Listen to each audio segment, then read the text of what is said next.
You also want to know what's really typical homeschooler about me? I worked at Chick-fil-A too. Nice. That was my first job. I worked there. I started there my junior year of high school, and I worked there till, through college, really. When I was in college, I was an accounting major. Oh, really? Yeah. And I realized college was way too expensive. I mean, I was in state. I'm from Manhattan originally, so like I could live at home and all that, but it was still just like absurd. Yeah. My friends at the time, they'd all gone to trade school, the ones that weren't, already in college, and I was like, well, I kind of want to give this whole trade thing a try, and I wasn't really sure what trade I wanted to do. I just knew I wanted something different. I wanted to work with my hands, and just kind of stumbled into this, really. I was looking for jobs, just kind of, wherever, and 1 hour was really the only people that actually responded, just because I didn't have experience, and I knew that, and I knew I had the trade school option, but they weren't really. I didn't really want to go to more school after I'd just done. Yeah, exactly. However many years of school. Yeah. So did the apprenticeship program. I interviewed multiple times with them. What really sold me was actually a ride along I did with Sean.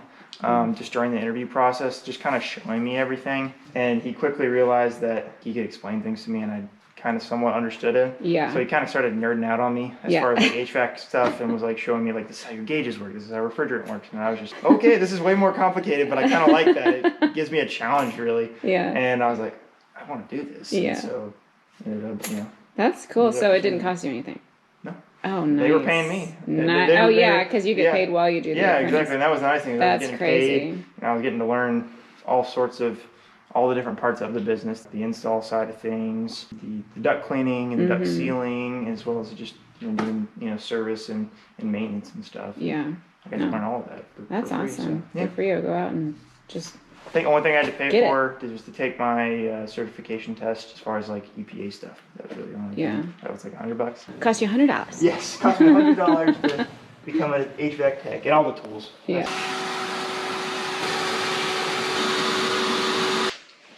Come up to me and ask me about what I do and whatnot, and how their kids, they might be junior or senior in high school, and they're trying to figure out what they want to do, and they're interested in a sort of trade or something. And so I recommend our apprenticeship program, or even just being a summer helper. That's a good way to know. That's a good way to know. You're not committing to anything more than a 90-day summer job, basically, and you get to get a feel for it. Or even just the apprenticeship program. You're not like signing a contract or anything like that.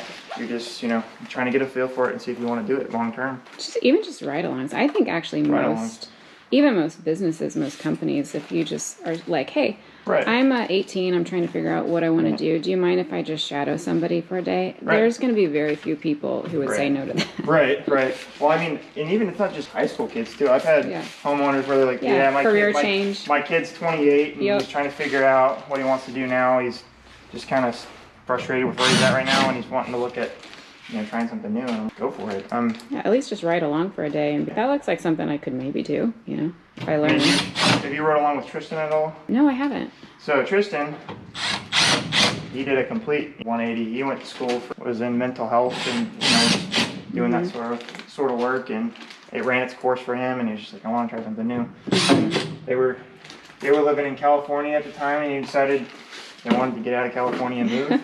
So they moved to Kansas, and he got in the apprenticeship at 28, 29. And he was in the class ahead of me in the apprenticeship program. He's been a tech for 2 years now, and he's doing great. Yeah.